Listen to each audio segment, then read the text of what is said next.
Isaías 38, é porque, na verdade, essa porção que nós vamos ler tem tanto em Isaías 38, de acordo com a visão do próprio profeta Isaías, como também tem a narrativa no segundo livro dos Reis, no capítulo 20, de acordo com a visão do escritor do segundo livro de Reis. Então nós vamos ler o texto de Isaías e vamos provavelmente fazer algumas menções também ao texto dos Reis. Isaías capítulo 38. Você pode ficar em pé mais um pouquinho, considerando que depois você vai ficar pelo menos 20 minutos sentados, amém? Pelo menos isso, de repente até um pouquinho mais. Capítulo 38 de Isaías, a partir do primeiro versículo, diz assim: naqueles dias, Ezequias adoeceu de uma enfermidade mortal, e veio a ele Isaías, filho de Amós, o profeta, e lhe disse: assim diz o Senhor, ponha em ordem a sua casa, porque você vai morrer, você não viverá. Então virou Ezequias o seu rosto para a parede, e orou ao Senhor e disse: ah, Senhor, lembra-te, eu te peço, de que andei diante de ti em verdade, e com um coração perfeito, e fiz o que era reto aos teus olhos. E chorou Ezequias muitíssimo, diz a minha versão. A versão que está no telão diz: chorou amargamente. Então veio a palavra do Senhor a Isaías dizendo: vai e diga a Ezequias, assim diz o Senhor, o Deus de Davi teu pai, ouvi a tua oração e vi as tuas lágrimas, eis que acrescentarei aos teus dias 15 anos, e livrar-te-ei das mãos do rei da Assíria, a ti e a esta cidade. Eu defenderei essa cidade, e isto te será da parte do Senhor como sinal de que o Senhor cumprirá esta palavra que falou. Eis que farei com que a sombra dos graus que passou com o sol pelos graus do relógio de Acais volte 10 graus atrás, e assim recuou o sol 10 graus pelo que já havia andado. Pai, nós louvamos o teu nome, pedimos no nome de Jesus a tua bênção sobre nossas vidas. Pedimos no nome de Jesus que o Senhor nos oriente nessa palavra, para que nós possamos estar crescendo através dela no nome de Jesus. Que nós possamos, ó Deus, em nome de Jesus, sair daqui edificados para a glória do teu nome e para a segurança nossa. Nós oramos no nome de Jesus. Amém. Você pode sentar.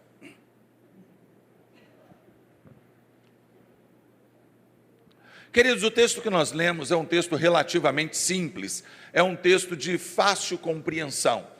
Um homem chamado Ezequias, que era rei de Judá, ele adoeceu, e ele estava, portanto, diz o texto, com uma doença mortal. Nesse tempo, o reino de Israel estava dividido em 2 reinos distintos, de acordo com o que aconteceu no tempo de Salomão. Por causa do pecado de Salomão, Deus já havia dito que o seu reinado seria dividido, e assim que Salomão morreu, o reino de Israel, as terras de Israel foram divididas em 2 partes, e um dos reinos passou a se chamar Reino de Israel. E, coincidência ou não, o reino de Israel foi justamente o reino que se desviou dos princípios do Senhor e da presença de Deus. E o segundo reino, chamado Reino de Judá, foi o reino que permaneceu, que prevaleceu dentro dos princípios do Senhor durante um período maior de tempo. Ezequias, ele era rei da parte chamada Reino de Judá, que foi justamente o reino que revelou o Messias. Jesus, ele é chamado do leão da tribo de Judá, ou do reino de Judá. E assim então, diz o texto da palavra de Deus, que esse homem chamado Ezequias, que era rei em Judá, rei de parte de Israel, ele adoeceu, e a sua doença era uma doença gravíssima, era uma doença que o levaria à morte. E obviamente naquele tempo não havia os recursos que nós temos hoje, e nós não sabemos qual tipo de enfermidade que ele estava cometido. Entretanto, nós sabemos que para aquela realidade era uma doença de morte. E assim então, mesmo que ele orasse, mesmo que ele pedisse a Deus, e mesmo que os médicos ou aqueles que tinham algum tipo de conhecimento nessa área pudessem de alguma forma socorrê-lo, as coisas não haviam regredido, os sintomas, a enfermidade não estava cedendo. Até um dia que Isaías, o profeta, ele vai até o palácio real, ele chega diante do rei e diz ter uma mensagem de Deus para ele.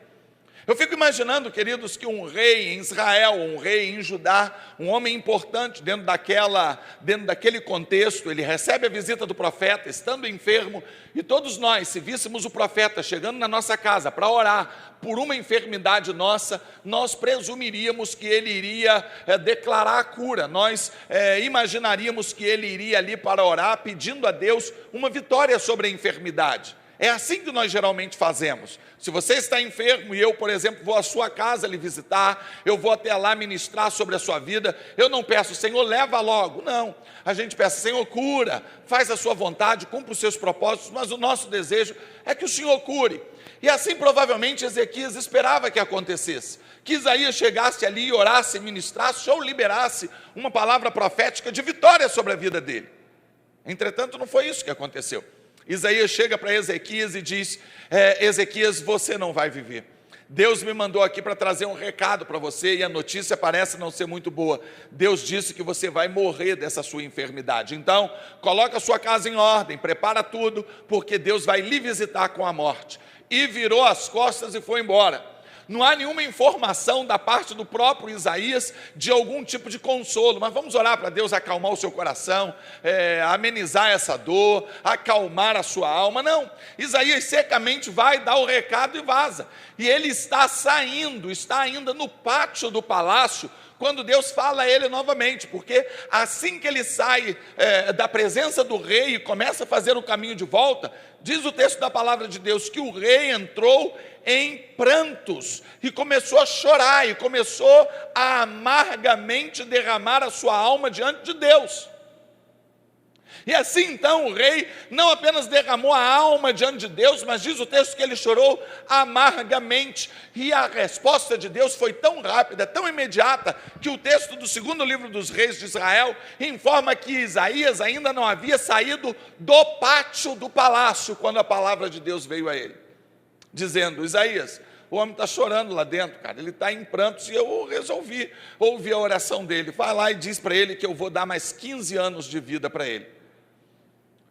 Queridos, 15 anos de vida não é muita coisa não, a maioria aqui já viveu muito mais do que isso, mas depois que acabou o tempo, ganhar mais 15 anos não é ruim não, é bastante, né? E Ezequias, ele tinha quase 40 anos nessa época, e ele viveu mais 15, então ele foi a aproximadamente, ou próximo a 55 anos, também não é uma vida que nós poderíamos dizer, que vida longa, mas para quem ia viver menos de 40, foi uma grande vantagem, e obviamente ele ficou feliz, ficou contente, e então viveu mais aqueles 15 anos, e gerou um filho chamado Manassés. Quando esse filho tinha 12 anos de idade, Ezequias morreu, e Manassés assumiu o trono de Judá. Esse é o texto que nós acabamos de ler. Nós não entramos na parte de que Manassés foi gerado, mas foi isso que aconteceu. O final de Ezequias foi dando o poder, passando o cajado, na verdade o cetro de comando, para as mãos de Manassés. E nós gostaríamos de extrair algumas lições para as nossas vidas. Eu gostaria de trazer algumas lições para nós, para que nós pudéssemos de alguma forma crescer através desse texto, para que nós pudéssemos compreender determinados desdobramentos da nossa vida que às vezes nós não entendemos. A primeira questão que nós gostaríamos de trazer, que eu creio que será importante no final dessa mensagem, nós temos essas informações, é que foram duas bênçãos, na verdade, que foram levadas para Ezequias. Na verdade, nós nos acentuamos, nós nos concentramos mais na parte que diz que ele viveria mais 15 anos, mas havia uma outra informação, uma outra bênção inserida ali, quando Isaías leva a informação. Você vai viver mais 15 anos, e eu vou te livrar das mãos do rei da Assíria. Foram duas informações, interessante isso, porque a Síria, nessa época, dentro do contexto que Ezequias estava vivendo, a Síria estava em guerra contra Israel, e naquela mesma ocasião a Síria levou para o cativeiro quase toda a nação de Israel, e havia uma certa crise, uma certa expectativa negativa em Judá. se a Síria atacaria Judá também, se os levaria como cativo, porque a Síria era um império forte, e certamente se viesse fazer guerra, a não ser que Deus os livrasse, isso geraria um problema muito grave. Isso aconteceu por volta do ano 700 antes de Cristo, e é interessante até nós fazermos essa observação, porque essa semana passada, nós ouvimos uma palavra muito interessante sobre essa questão, ou algo que vem ser clareado na nossa mente nessa questão. Foi justamente no cativeiro do povo de Israel pela Síria que o povo de Israel foi levado como escravo, e algumas mulheres judias e alguns homens hebreus se casaram, mantiveram relacionamentos com povos assírios. E através então desses enlaces matrimoniais, emocionais, esses laços entre o povo hebreu e o povo assírio, que surgiu uma raça que tem muito a ver com o Novo Testamento. Nós ouvimos muito desse grupo de pessoas chamados os samaritanos. Os samaritanos surgiram justamente nessa época. Por que eu estou abrindo esse parênteses? Porque essa semana nós ouvimos que Moisés havia sido discipulado ou havia sido evangelizado por samaritanos. Isso não tem qualquer fundamento histórico, isso é viagem. Quem falou isso estava surtado, deve ter bebido gasolina. Isso não tem qualquer fundamento, viu? Quem revelou Deus para Moisés foi a própria mãe dele, que o amamentava. Foi ama de leite de Moisés, e a Bíblia diz isso. A Bíblia também diz que Moisés recebeu a revelação no Monte Horebe, através da sarça. Deus se revelou diretamente a Moisés. Então não foram os samaritanos que discipularam Moisés, não foram os samaritanos que de alguma forma alimentaram, mantiveram Moisés, em hipótese alguma. Até porque a distância entre Moisés e o surgimento dos samaritanos há, no mínimo, 1.300 anos. Então a coisa não bate. Então, só para um esclarecimento, amém? Mas de qualquer forma, então, haviam dois pontos muito interessantes de bênção sobre a vida desse homem chamado Ezequias. E ele então recebeu essa informação e partiu alegremente para viver os seus 15 anos que lhe restavam. Eu gostaria de tirar duas aplicações apenas desse texto nessa noite. Dois ensinamentos que eu considero relevantes para as nossas vidas. Em primeiro lugar, nós devemos ser dedicados às coisas de Deus, mas sem perder o foco da família. Diga assim comigo: eu me dedicarei às causas de Deus, sem negligenciar a minha casa.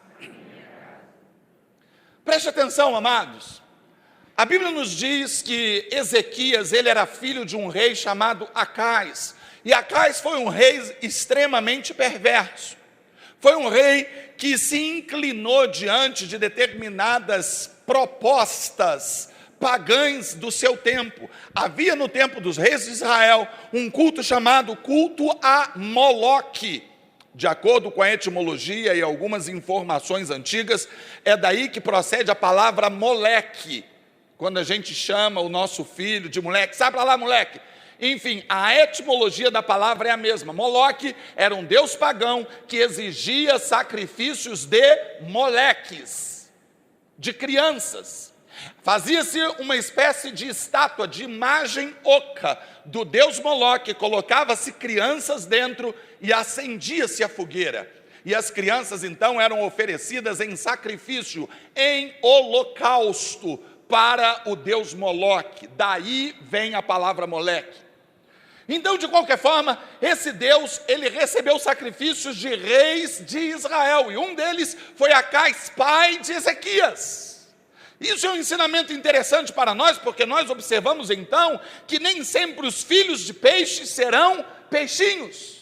Isso não significa que o ensinamento, a educação, os princípios que nós recebemos quando crianças vão estar sendo repetidos por nós necessariamente. Não, nós podemos ir além. Embora os ensinos que a gente receba, os ensinos que a gente recebe quando criança, quando adolescente, eles influenciam, mas eles não determinam o nosso futuro. Eles influenciam a nossa vida, mas eles não determinam o que seremos ou não seremos. E então, diz o texto da palavra de Deus, que Ezequias, ele rompeu com todos os ensinamentos do seu pai. E quando ele assumiu o poder, ele fez uma das maiores reformas que Israel já viu. Provavelmente só foi superada pela grande reforma do rei Josias, que a Bíblia diz ter sido o maior, o melhor rei de Israel. Há grandes reis em Israel. Nós poderíamos mencionar Salomão, nós poderíamos dizer de Davi, que foi sem dúvida um dos maiores, um dos mais proeminentes reis que Israel já viu, mas a Bíblia não diz que Salomão ou Davi tenham sido o maior rei de Israel, mas a Bíblia diz com todas as letras que Josias foi o maior de Israel, justamente porque, maior não, o melhor de Israel, justamente porque ele arrancou todo tipo de idolatria da terra, confrontando todos aqueles que eram contra a sua reforma, e fez uma grande reforma. E depois de Josias, o homem que fez a maior reforma política e religiosa em Israel foi justamente Ezequias. Ele confrontou todos os sacerdotes, ele confrontou todos os pagãos, ele confrontou todos aqueles que estavam fazendo da casa de Israel uma bagunça, do reino de Judá, uma anarquia religiosa e política, e ele trouxe tudo para os trilhos. E não tenha dúvida que isso não foi fácil. Não é fácil trazer as coisas para os trilhos. Você que já tentou fazer isso com a sua vida, já viu que a coisa não é fácil. Imagina fazer isso com um reino inteiro. Ele tinha autoridade, pastor, é claro que tinha, mas ele tinha opositores, pessoas que lucravam com a idolatria, pessoas que tinham ou tiravam benefícios daquela situação, e pessoas também que acreditavam daquela forma. E ele passou determinadas dificuldades para trazer as coisas para o trilho, para colocar as coisas no rumo, mas ele se expôs a isso, e então ele trouxe Israel para o rumo. Ele fez uma das maiores reformas no templo, mandou purificar o templo, mandou restituir os sacerdotes, enfim, Josias foi um homem extremamente dedicado às causas de Deus, extremamente dedicado às coisas do Senhor. Mas por que eu digo, ou eu trago como primeiro ponto, que nós devemos ser dedicados às coisas de Deus, mas sem perder o foco da família? Porque ele foi dedicado às coisas de Deus. Mas há uma frase, e o contexto nos sugere que Ezequias, ele falhou em termos familiares. Ezequias, ele reformou Israel, mas quando Isaías lhe traz a notícia de que ele vai morrer, ele diz: Ezequias, organiza a sua casa. Ezequias, põe em ordem a sua casa. Deus não diz através de Ezequias: Ezequias, põe as coisas de Deus em ordem, põe a nação em ordem, organiza o seu trabalho. Não, mas a sua casa, porque todo o restante já estava organizado. Ezequias havia organizado o templo, ele havia organizado a nação, ele havia trazido a religião para o ponto onde deveria estar. Mas as coisas em casa não estavam muito bem. Parece que ele tinha uma dificuldade nessa área, tanto que ele, mesmo sendo um dos melhores reis de Israel, ele produziu um dos piores reis de Israel, Manassés. E nós vamos chegar lá. Justamente porque não tinha habilidade, ou não teve habilidade de dar à sua casa a ordem, a organização necessária para que estivessem dentro dos princípios de Deus. Queridos, não adianta muito nós sermos extremamente dedicados às coisas de Deus. Não adianta muito nós estarmos na igreja todos os dias, todas as semanas, trazendo para nós determinadas responsabilidades e sendo os melhores cristãos que Nova Friburgo já tenha visto, se nós não envidarmos o mesmo sacrifício e a mesma dedicação à nossa casa. Nós precisamos, mais do que nunca, concentrar as nossas forças e as nossas atenções ao nosso cônjuge, à nossa família, aos nossos filhos. Porque nós estamos numa concorrência desleal. Os nossos filhos, quando são crianças, adolescentes em idade escolar, eles passam muito menos tempo útil conosco do que com a escola. Passam menos tempo útil conosco do que com os amigos da rua.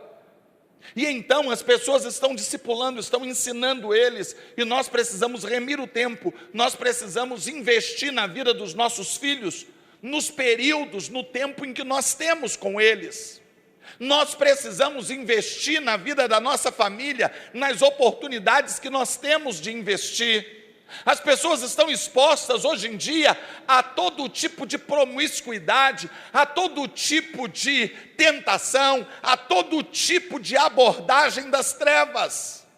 E então, esposa, zele pelo seu marido, marido, zele pela sua esposa, pai, zele pelo seu filho, filho, zele pela sua família. Nós precisamos estar atentos a isso, proporcionando ao nosso lar o melhor ambiente possível. Não apenas o melhor ambiente, mas nós precisamos nos doar, nós precisamos nos preocupar, nós precisamos interagir, nós precisamos estar atentos de que todo momento nós estamos passando lições para os nossos filhos. Eu me lembro hoje na hora do batismo, quando nós batizávamos o Reginaldo e Raquel, é isso? E eu me lembro que nós conversávamos com eles há alguns meses sobre a vida cristã, sobre a forma como eles tinham vindo para a igreja, e eles falavam que vieram para a igreja justamente porque são amigos do Joelson há muitos anos, não é isso? Ou pelo menos há algum tempo, e então eles observaram que algo estranho havia acontecido com o Joelson. Para quem não sabe, Joelson é o pretinho. Algo estranho havia acontecido com aquele rapaz. Ele havia mudado. Havia acontecido uma transformação, uma metamorfose. E, amados, a sugestão da palavra bíblica para a conversão é algo semelhante à metamorfose. O cristão, quando se converte, ele sofre uma metamorfose, uma mudança. É como se fosse realmente uma nova pessoa, uma nova criatura. E então ele percebeu que aquele rapaz, o seu amigo, não era mais o mesmo. E ele ficou sabendo que estava frequentando uma igreja de crentes. E ele falou: eu quero ir nessa igreja. Eu quero saber qual é dessa igreja.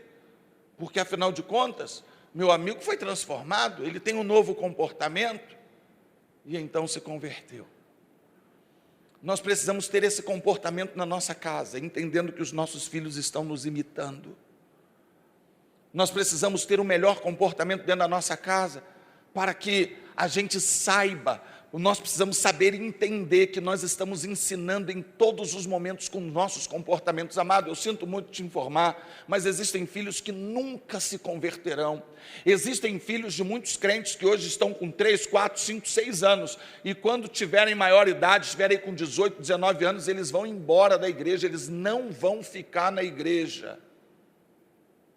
Isso é lamentável ter que concluir isso, mas eu vejo isso acontecendo sempre. Nós vemos isso acontecer em todo momento. São crianças que cresceram dentro das igrejas. Se nós começarmos a garimpar tantas crianças, tantos jovens que hoje não estão na igreja, é claro que não vamos generalizar. Muitos deles não estão dentro da igreja, não porque o pai e a mãe não deram um bom testemunho, não. Claro que nós conhecemos muitos que deram testemunho, que perseveraram, que deram o melhor, e eles no final fizeram as suas escolhas. É claro, mas muitos estão fora dos princípios porque nunca viram testemunho dentro de casa. E eles olhavam e pensavam e diziam: não é esse tipo de cristianismo que eu quero para mim. Eles não acreditaram na integridade, na veracidade do cristianismo, porque não conseguiam ver o cristianismo sendo vivido dentro do seu lar. Não conseguia ver a harmonia ministrada por Cristo na palavra entre as 4 paredes da sua casa. Queridos, Ezequias foi um homem dedicado. Ezequias foi um homem que fez tudo para Deus, tudo para a causa do mestre. Mas foi alguém que pecou de certa forma dentro da sua casa. E tudo com que Deus se preocupou na hora de chamá-lo, de recolhê-lo, foi: organiza a sua casa. A segunda lição que eu gostaria de extrair desse texto é que nós precisamos louvar a Deus mesmo nas aparentes tragédias da vida. A notícia de uma morte não foi recebida com alegria por Ezequias, óbvio. E qualquer um de nós que tivéssemos uma notícia desse tipo, desse nível, como a que Ezequias recebeu, teríamos uma reação semelhante. Nós fazemos isso todos os dias. Nós somos informados de um irmão que está enfermo, de alguém que está passando luto, e nós intercedemos, nós oramos, nós clamamos por aquelas pessoas. A Balbina hoje está retornando para a igreja, mas quantas vezes, quantas ocasiões nós nos levantamos como igreja intercedendo pela vida dela, para que ela pudesse estar aqui? Quantas vezes temos orado pelo pastor Marcos, meu irmão? Quantas vezes temos orado por pessoas que se foram acometidas de enfermidades, que estiveram vivendo momentos delicados em suas vidas? E esse é o papel do cristão. Nós devemos orar. Mas, amados, algumas vezes Deus não vai nos responder. E muitas dessas vezes nós não vamos compreender. E nós vamos lamentar. E vamos nos entristecer. Talvez você esteja clamando por um parente querido que Deus não vai curar. Talvez você esteja pedindo por uma porta de emprego determinada, pontual, que Deus não vai abrir. Talvez você esteja pedindo por uma questão emocional, sobre um relacionamento que Deus não vai abençoar.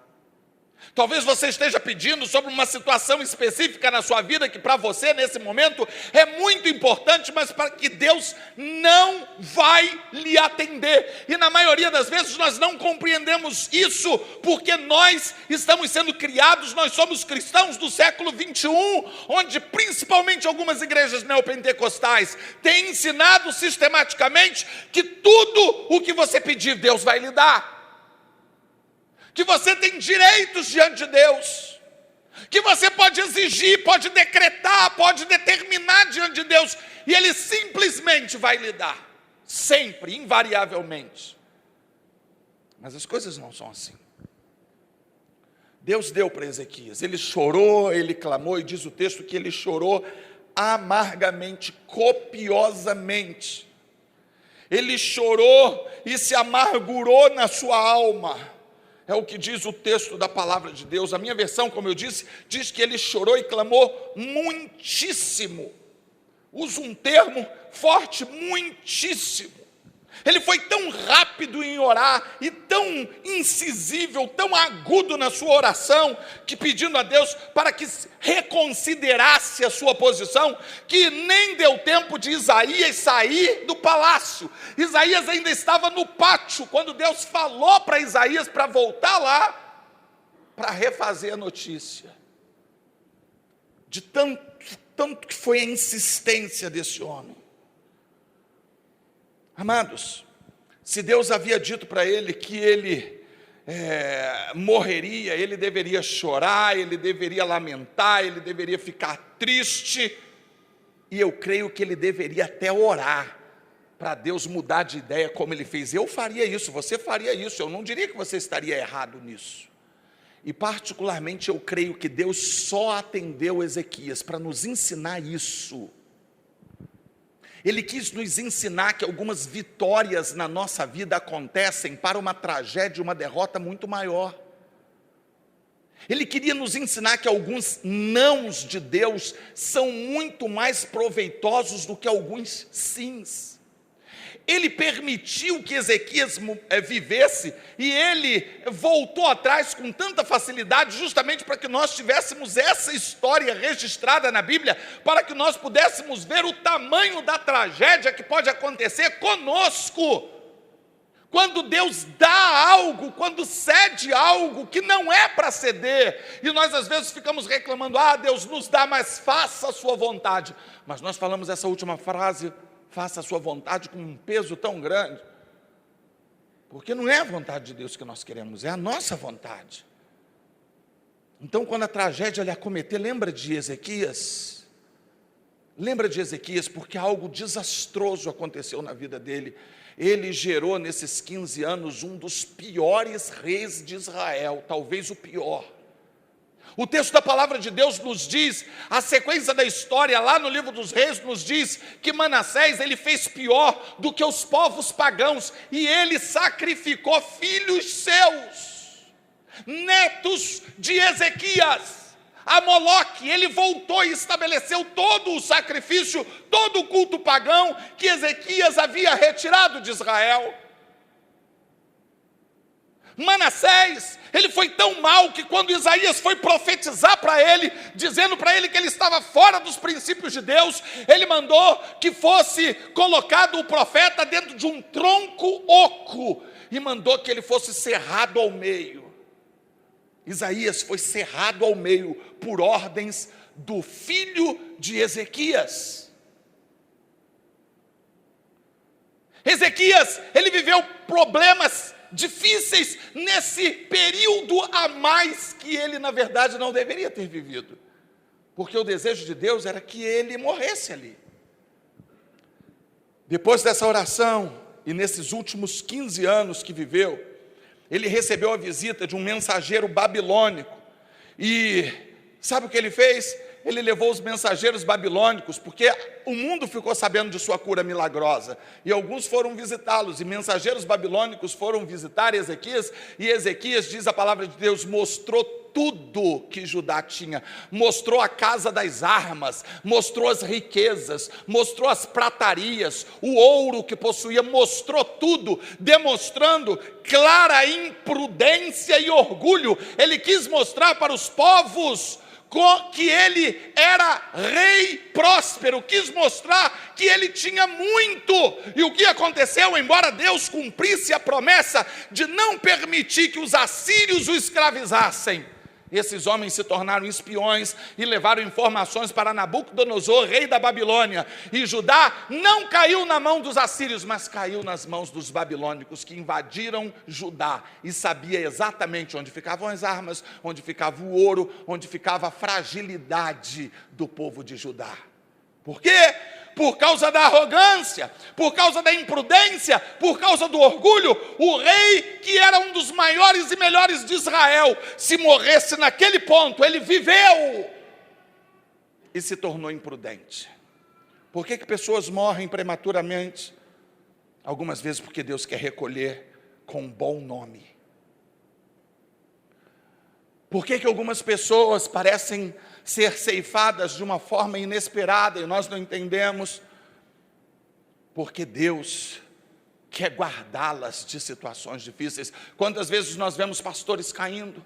Quantas vezes nós vemos o evangelho sendo envergonhado? E quantas vezes nós vemos pastores também sendo ceifados aparentemente antes do tempo, homens de Deus, mulheres de Deus que partem aparentemente antes do tempo, mas partem com o bom nome, com um bom testemunho. O que é melhor? Viver mais 5, 6, 10, 15 anos. Porque é verdade, amados, que 15 anos a mais faz muita diferença hoje, mas daqui a 300 anos, daqui a 500 anos, daqui a 1000 anos, isso não vai fazer a menor diferença. Que diferença vai fazer se eu viver 60 ou 80 anos daqui a 1 milhão de anos? Nenhuma. Mas vai fazer a diferença de como eu morri, onde estava a minha fé, onde estava o meu testemunho no momento em que eu morri. Isso vai fazer toda a diferença. Às vezes nós não entendemos, mas há aparentes tragédias, aparentes derrotas que são as nossas vitórias, e aparentes vitórias que são a nossa desgraça. Nós poderíamos ilustrar com a situação da aeronave que transportava a Chapecoense. Uma semana, 2 antes, eu não sei exatamente, o time festejou uma vitória heróica. O goleiro pegou há 2 partidas atrás um pênalti que colocou o time na semifinal. Outra defesa no último minuto do jogo, ele botou o pé e salvou o time, levou o time à final. E todo mundo festejou. Se ele tivesse tomado aquele gol, todos teriam ficado tristes. Todos se lamentariam, eles se lamentariam, chorariam. Os cristãos do time se lamentariam, dizendo: Deus, por que o Senhor não nos permitiu ir à final? Seria tão bom para a gente, nós seríamos valorizados, o nosso trabalho seria reconhecido, seria tão bom, mas o Senhor não permitiu. E eles foram, eles avançaram, e eles saíram da posição de heróis, de alegres, de felizes, para entrar em um voo, onde eles eram esperados com glórias na volta, mas voltaram dentro de um caixão. Quantas coisas você pediu a Deus e Deus não te atendeu? E você se lamentou, sem ter ideia do que Deus poderia estar te livrando. Quantas coisas você pediu a Deus e Deus disse não? E você se entristeceu, às vezes questionou Deus: Deus, por quê? Lembra dos porquês dos digitais? Por que, Deus? Por que isso acontece assim? Por que isso não acontece da forma para trazer benefícios ao teu povo? E muitos nãos de Deus nada mais são do que livramentos para a nossa vida. Lembra aí das derrotas que você teve, desde coisas grandes como perda de um ente querido, que hoje você tem boas lembranças, de quem você tem como um herói da sua vida, mas que poderia hoje ter como alguém que só lhe amaldiçoou, porque poderia ter virado tudo.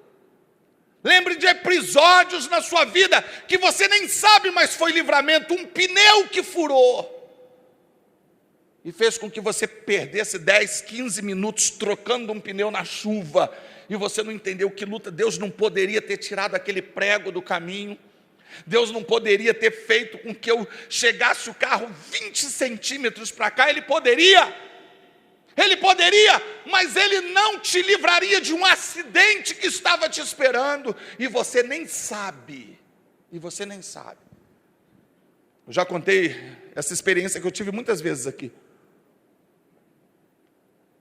de contratempos que nós temos, e não sabemos por que temos. Mas um dia eu penso que Deus me fez ver por que eu tive.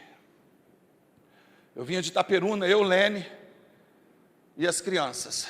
Eles eram muito pequenos ainda. E em Itaocara, passando por Itaocara, eu ia fazer uma ultrapassagem, um carro que estava mais lento do que eu. Só que quando eu ia fazer uma ultrapassagem, um bêbado atravessou na rua. E eu tive que parar o carro e não fiz a ultrapassagem.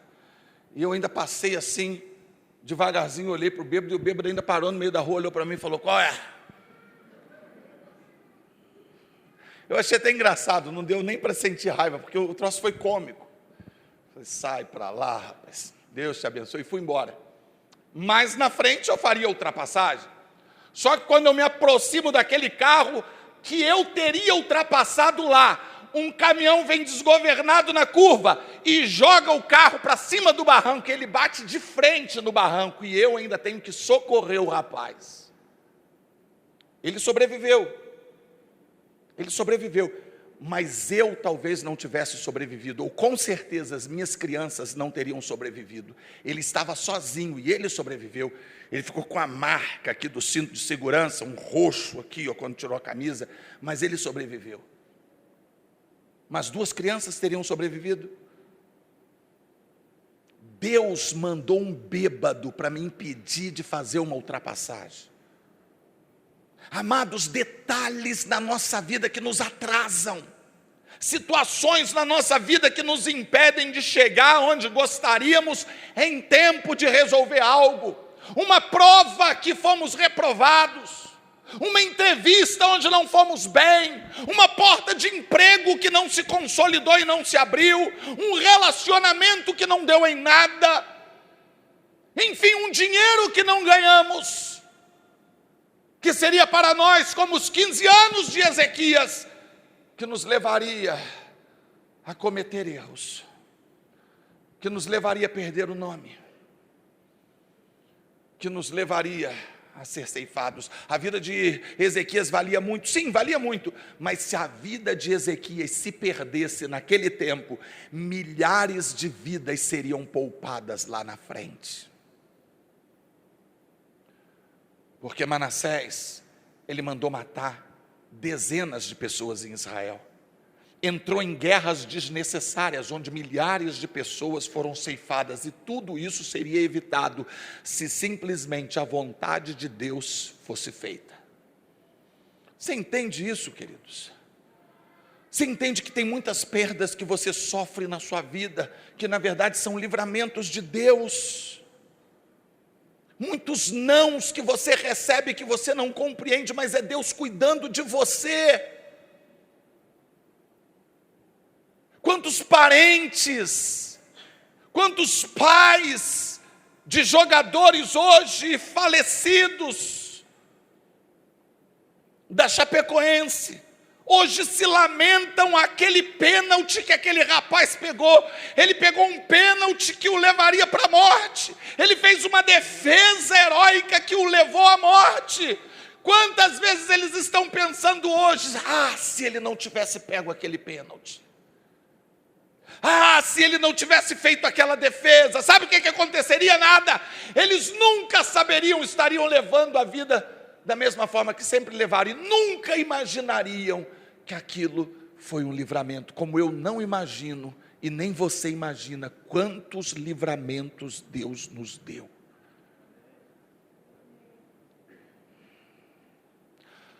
Só lamentamos as perdas, só murmuramos do que não aconteceu, só nos frustramos com aquilo que saiu do nosso projeto, daquilo que extrapolou os nossos desejos e vontades, mas não pensamos que todas as coisas concorrem juntamente para o bem daqueles que amam a Deus.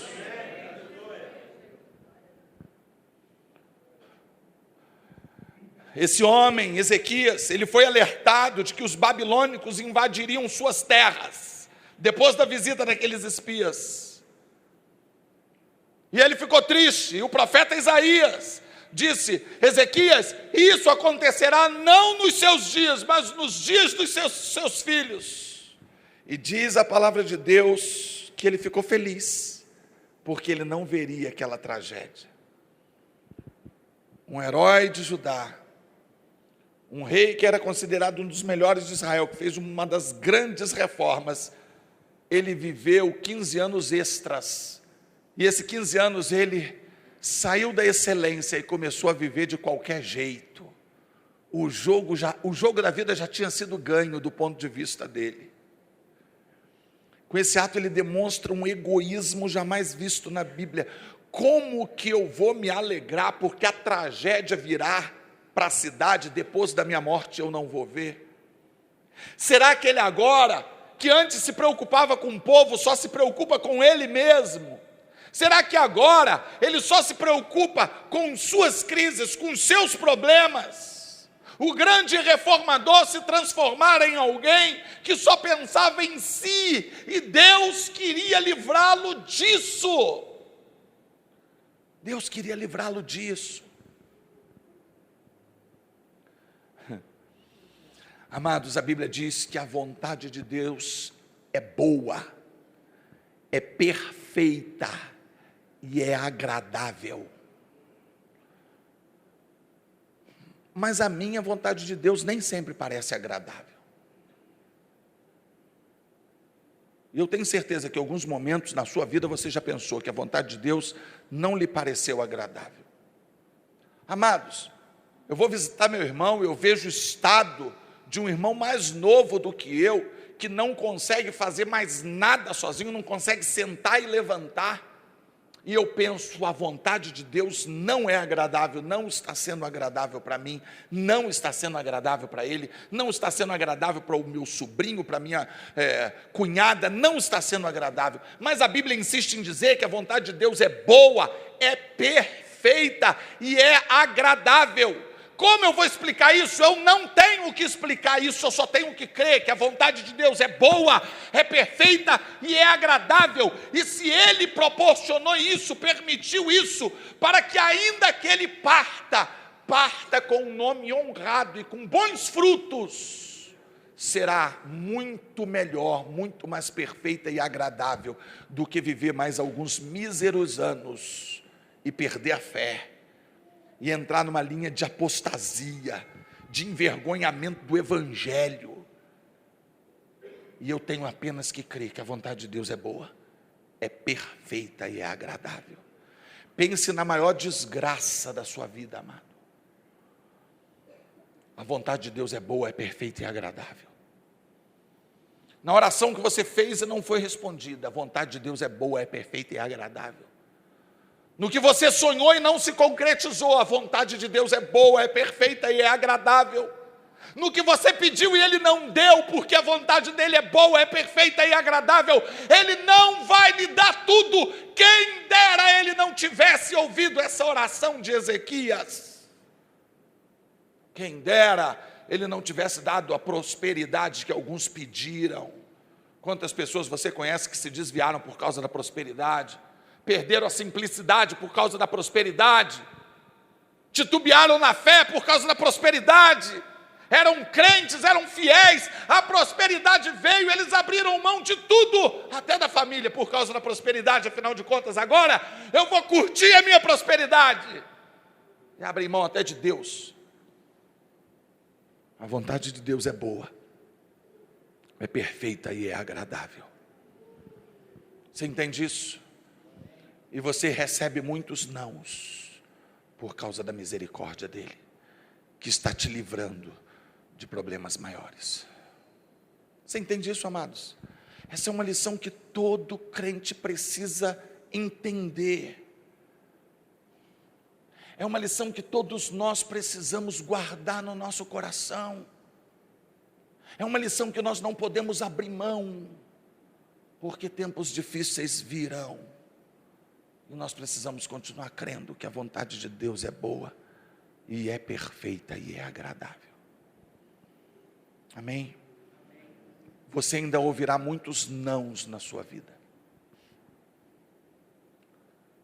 E esses nãos não é de um Deus que brinca com você e quer te privar de alguns prazeres. Esse não é de um Deus perverso que quer te frustrar, mas é de um Deus misericordioso, que quer te guardar de situações piores. Amém? Vamos orar.